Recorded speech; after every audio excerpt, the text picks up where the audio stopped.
संस्कृत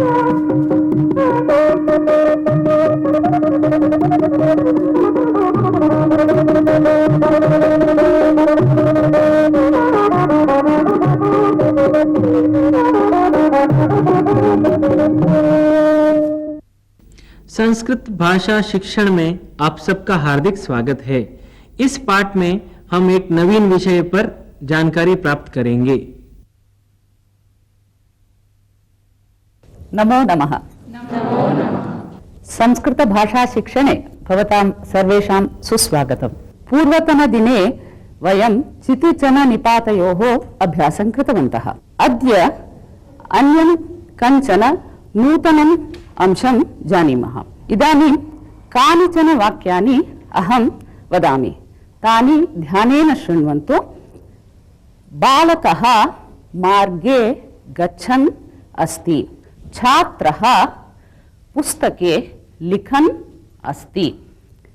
गुरुः छात्रान् पाठयन् अस्ति। पिता मन्त्रं पठन् अस्ति। बालः मोदकं खादन् अस्ति। इदानीं मया यानि वाक्यानि उक्तानि तेषु सर्वत्र खादन्, गच्छन्, पठन्, लिखन् इति पदानि सन्ति। एतानि वाक्यानि वर्तमानकाले सन्ति, परम् अत्र कश्चन विशेषः अपि अस्ति। इदानीं बालकः मोदकं खादन् अस्ति। छात्रः पुस्तके लिखन् अस्ति। एतयोः वाक्ययोः खादन्, लिखन् इति पदे स्तः। अत्र क्रिया आरब्धा परन्तु न समाप्ता अस्ति। बालकः लेखितुम् आरब्धवान् परन्तु लेखनक्रिया न समाप्ता। तथैव मोदकं खादति सः इदानीमपि खादति। खादनक्रिया न समाप्ता अस्ति।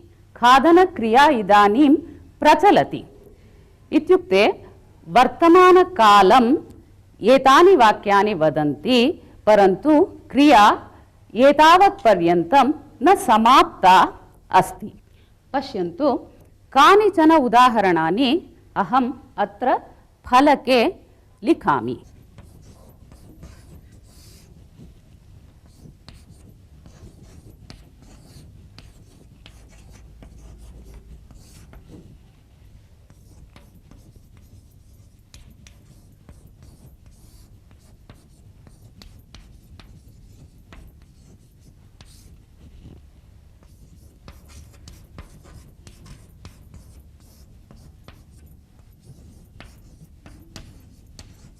एतानि पदानि भवन्तः जानन्ति।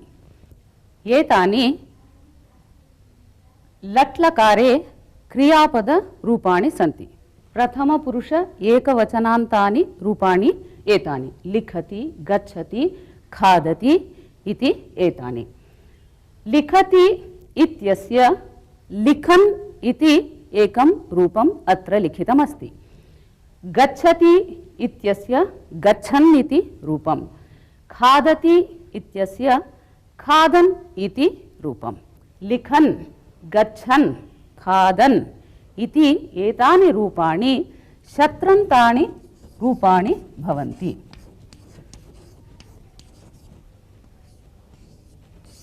तानि शत्रन्तानि रूपाणि सन्ति। अत्र लिख धातोः शत्र इति प्रत्ययः योजितः। लिख इत्यस्य शत्र इति प्रत्ययः योजितः, परन्तु अस्मिन् शत्र प्रत्यये केवलम् अत् इत्येतत् अवशिष्यते। लिख धातोः अत् योजनेन लिखत् इति रूपं भवति। एतत् प्रातिपदिकं रूपम्। अस्य प्रातिपदिकरूपस्य विभक्तिं योजयित्वा लिखन् इति पुल्लिङ्गे प्रथमा एकवचनान्तं रूपं भवति। तथैव गमधातोः शतृ प्रत्ययस्य योजनेन गच्छन् इति पुल्लिङ्गे प्रथमा विभक्त्यन्तं रूपं भवति। तथैव च खाद धातोः शतृ प्रत्ययस्य योजनेन खादन् इति पुल्लिङ्गे प्रथमा एकवचनान्तं रूपं सिद्ध्यति। एतानि रूपाणि क्रियापद रूपाणि, लकार रूपाणि। एतेषु अपि रूपेषु क्रिया अस्ति, परन्तु इदानीं मया उक्तम् एतानि पुल्लिङ्गरूपाणि प्रथमा विभक्तौ एकवचनान्ते च सन्ति इति मया उक्तं। तर्हि किं भवति? एतानि रूपाणि विशेषणरूपेण वाक्ये प्रयुज्यन्ते। पूर्वम् उक्तानि वाक्यानि स्मरामः। बालकः पुस्तके लिखन् अस्ति। बालकः इति शब्दः पुल्लिङ्गः शब्दः, अतः लिखन् इति शत्रन्तं रूपमपि तस्य विशेषणतया पुल्लिङ्गं प्राप्नोति। एवमेव छात्रः गच्छन् अस्ति इति वदामः चेत् छात्रः इति पुल्लिङ्गरूपानुसारेण गच्छन् इत्येतदपि पदं पुल्लिङ्गे प्रथमैकवचनान्ते भवति। धातोः शत्रन्तं रूपं कथं सिद्ध्यति इति ज्ञातं वा? आम्, ज्ञातम्। खादन्, गच्छन्, पठन्, पृच्छन् आदि शत्रु प्रत्ययांत रूप है। वर्तमान में इनका प्रयोग किया गया है।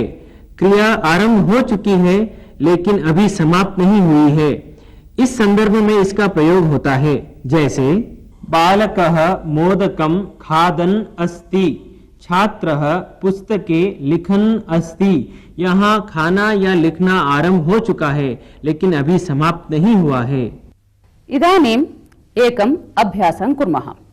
अहं कानिचन लट्लकाररूपाणि एतादृशानि लिखति, गच्छति, खादति इत्येतादृशानि रूपाणि वदामि। एकैकस्य रूपस्य शत्रन्तं रूपं किं भवति इति भवद्भिः वक्तव्यम्। पठति, पठन्, क्रीडति, क्रीडन्, पृच्छति, पृच्छन्, भवति, भवन्, त्यजति, त्यजन्, क्षालयति, क्षालयन्, उपविशति, उपविशन्, तिष्ठति। तिष्ठन्। समीचीनम्। इदानीं शत्रन्तरूपं कथं भवति इति ज्ञातवन्तः। अब तक हमने शत्रंत पुल्लिंग एक वचन रूपों का अभ्यास किया। अग्रे एतेषां रूपाणां वाक्ये कथं प्रयोगः भवति इति जानीमः। पश्यन्तु, बालकः शृणोति। अत्र अस्मिन् वाक्ये शत्रन्तस्य प्रयोगः करणीयः चेत् अहम् एवं वदामि, बालकः शृण्वन् अस्ति। बालकः शृण्वन् अस्ति। एवमेव कलाकारः वादयति। कलाकारः वादयन् अस्ति।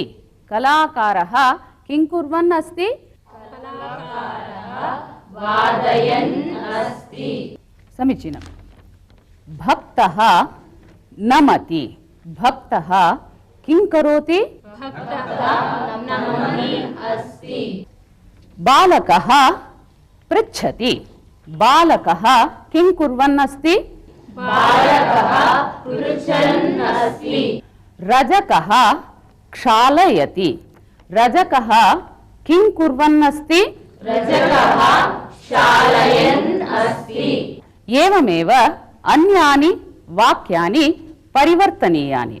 अहं कानिचन वाक्यानि ददामि, तानि शत्रन्तं रूपं संयोज्य परिवर्त्य वदन्तु। रामः जिघ्रति, रामः जिघ्रन् अस्ति इति। एवमेव शिष्टानि वाक्यानि एकैकं भवन्तः परिवर्त्य वदन्तु। भक्तः नमति, भक्तः नमन् अस्ति, तरुणः पश्यति, तरुणः पश्यन् अस्ति, शिशुः हसति, शिशुः हसन् अस्ति, कपिः आरोहति, कपिः आरोहन् अस्ति, शिशुः रोदिति, शिशुः रुदन् अस्ति, गुरुः उपदिशति, गुरुः उपदिशन् अस्ति, वृद्धः गच्छति, वृद्धः गच्छन् अस्ति, मुकुन्दः गायति, मुकुन्दः गायन् अस्ति, नागेशः लिखति। नागेशः लिखन् अस्ति। समीचीनम्। अत्र पश्यन्तु, मुनिः शिष्यान् उपदिशन् अस्ति। मुनिः किं कुर्वन् अस्ति? मुनिः शिष्यान् उपदिशन् अस्ति। गुरुः किं कुर्वन् अस्ति? गुरुः छात्रान् पाठयन् अस्ति। गायकः किं कुर्वन् अस्ति? गायकः गीतं गायन् अस्ति। चित्रकारः किं कुर्वन् अस्ति? चित्रकारः चित्रं लिखन् अस्ति। भिक्षुकः किं कुर्वन् अस्ति? भिक्षुकः भिक्षां याचन् अस्ति। विदूषकः किं करोति? किमपि प्रदर्शयति। विदूषकः किं कुर्वन् अस्ति वदन्तु? विदूषकः किमपि प्रदर्शयन् अस्ति। अस्मिन् चित्रे अध्यापकः अस्ति, छात्रः अस्ति। अध्यापकः छात्राय पुस्तकं यच्छति। अध्यापकः किं कुर्वन् अस्ति? अध्यापकः छात्राय पुस्तकं यच्छन् अस्ति। अस्मिन् चित्रे एकलव्यः अस्ति। अत्र द्रोणाचार्यः अस्ति। द्रोणाचार्यः एकलव्यात् गुरुदक्षिणां स्वीकरोति। सः कां गुरुदक्षिणां स्वीकरोति? एकलव्यः स्वाम् अङ्गुलीमेव कर्तयित्वा गुरुदक्षिणां ददाति। एकलव्यः किं कुर्वन् अस्ति? अङ्गुलीं कर्तयन् अस्ति। एकलव्यः किं कुर्वन् अस्ति? एकलव्यः अङ्गुलीं कर्तयन् अस्ति। अस्मिन् चित्रे कश्चन सौचिकः अस्ति। सः किं करोति? सीवनं करोति। सौचिकः किं कुर्वन् अस्ति? सौचिकः सीवयन् अस्ति। सौचिकः सीव्यन् अस्ति। सौचिकः सीव्यन् अस्ति। नो चेत् सौचिकः सीवनं कुर्वन् अस्ति। सौचिकः सीव्यन् अस्ति अथवा सौचिकः सीवनं कुर्वन् अस्ति। अत्र कश्चन पुरुषः दृश्यते। सः विक्रयणं करोति। फलानां विक्रयणं करोति। सः किं कुर्वन् अस्ति? पुरुषः फलानां विक्रयणं कुर्वन् अस्ति। अत्र कश्चन शुनकः अपि अस्ति। सः किं करोति? शुनकः पश्यन् अस्ति। शुनकः पश्यन् अस्ति। किमपि खादितुं लभ्यते वा इति शुनकः पश्यन् अस्ति। एतावत् पर्यन्तम् अस्माभिः पुल्लिङ्गे प्रथमा विभक्त्यन्तानि, एकवचनान्तानि रूपाणि, शत्रन्तरूपाणि ज्ञातानि।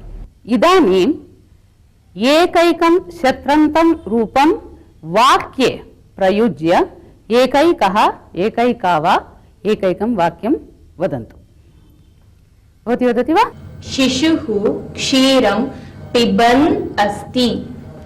चित्रकारः चित्रं लिखन् अस्ति। समीचीनं। भवती वदतु।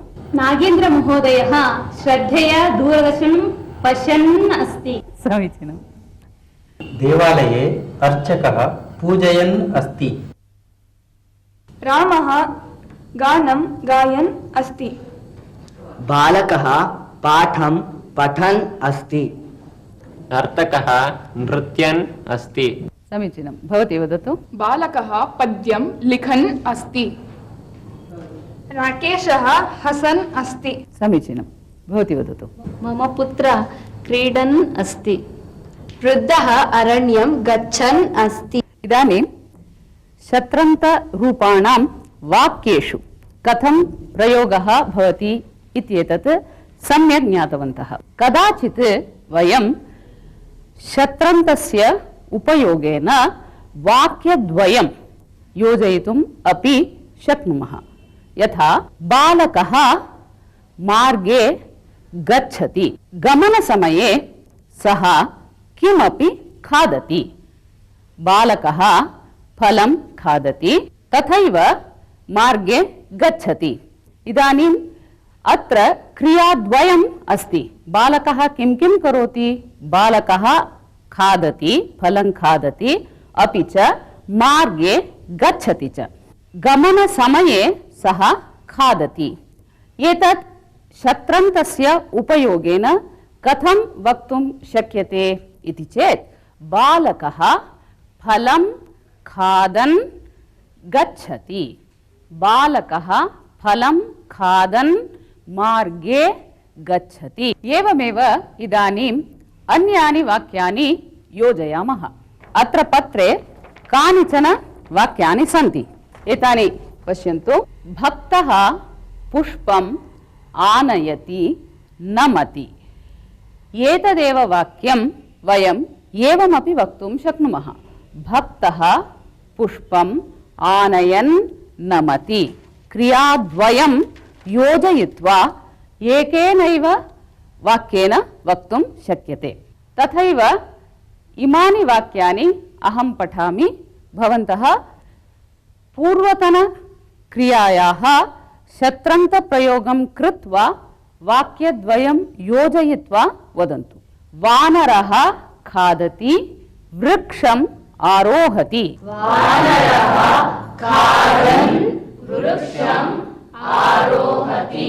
रजकः वस्त्रं क्षालयति, कथयति। रजकः वस्त्रं क्षालयन् कथयति। शिक्षकः पाठं विवृणोति, प्रश्नं पृच्छति। शिक्षकः पाठं विवृण्वन् प्रश्नं पृच्छति। बालकः कथां शृणोति, हसति। बालकः कथां शृण्वन् हसति। अग्रे अपि वाक्यानि सन्ति। एतेषां वाक्यानाम् अपि एवमेव परिवर्तनं कर्तुं शक्यते। स्वामी धनं स्वीकरोति, धन्यवादं करोति। स्वामी धनं स्वीकुर्वन् धन्यवादं करोति। एवमेव अन्यानि अपि वाक्यानि योजयितुं शक्यन्ते। लट लकार रूप के स्थान पर शत्रंत प्रयोग कैसे किया जाता है यह भी आप जान गए होंगे।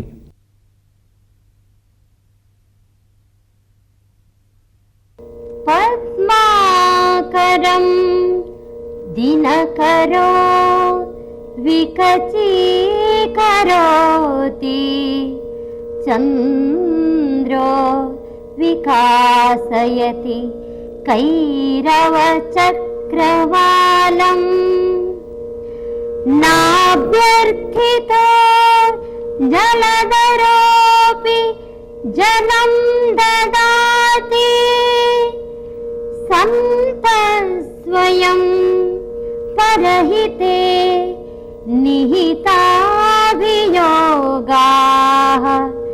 सन्तस्वयं परहिते निहिताभियोगाः।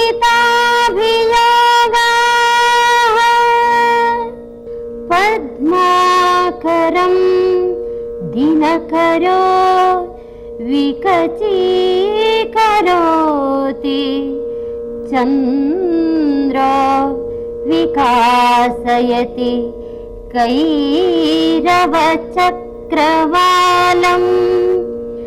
नाभ्यर्थिता जलधरोऽपि जलं ददाति सन्तस्वयं परहिते निहिताभियोगाः सन्तस्वयं परहिते निहिताभियोगाः। सुभाषितस्य अर्थः सूर्यः सरोवरे स्थितानि पद्मानि विकासयति, तदर्थं सः प्रार्थितः न भवति। एवं रात्रौ चन्द्रः कुमुदिनी समूहं विकासयति, सोऽपि अप्रार्थितः एव तत् करोति। मेघाः जलं वर्षन्ति, तदर्थं तेऽपि प्रार्थिताः न भवन्ति। एवमेव लोके सत्पुरुषाः सर्वदा अप्रार्थिताः एव परहितं कुर्वन्ति। सुभाषित का अर्थ सूर्य कमल को विकसित करता है, चंद्रमा कुमुदिनी को विकसित करता है, मेघ बिना मांगे ही जल देता है। इसी प्रकार सज्जन हमेशा दूसरों की भलाई करते हैं, परोपकार ही उनका जीवन होता है। इदानीमहं काञ्चित् कथां कथयामि, शृण्वन्तु। कश्चन दरिद्रः आसीत्। सः एकदा अब्रहां लिंकन् महोदयस्य समीपं गतवान्। गत्वा वदति, भो महोदय, अहं बहु दरिद्रः अस्मि, मम समीपे किञ्चिदपि धनं नास्ति, धर्तुं वस्त्राणि अपि न सन्ति, खादितुम् अन्नं नास्ति, कृपया किञ्चित् साहाय्यं करोतु, धनं ददातु इति प्रार्थयते। तत् श्रुत्वा लिंकन् महोदयः पृच्छति, नूनं भवान् दरिद्रः वा इति। तदानीं दरिद्रो वदति, आम्, अहं नूनं बहु दरिद्रः एव अस्मि, कृपया साहाय्यं करोतु इति पुनः प्रार्थयते। तत् श्रुत्वा लिंकन् महोदयः वदति, तर्हि भवान् एवं करोतु, भवतः हस्तद्वयम् अस्ति किल, तत् मह्यम् अर्पयतु, तन्निमित्तम् अहं भवते $1,00,000 परिमितं धनं दास्यामि इति वदति। एतत् श्रुत्वा चकितः दरिद्रः, किं भोः, मम हस्तौ मम अत्यमूल्ये अङ्गे स्तः, एतौ अहं कथं दातुं शक्नोमि? धनस्य कृते अहं मम अङ्गे न दातुम् इच्छामि इति वदति। तदानीं लिंकन् महोदयः वदति, यदि हस्तौ दातुं न इच्छति तर्हि पादौ ददाति वा इति पृच्छति। तस्य कृते अहं $2,00,000 परिमितधनं दातुं शक्नोमि इत्यपि वदति।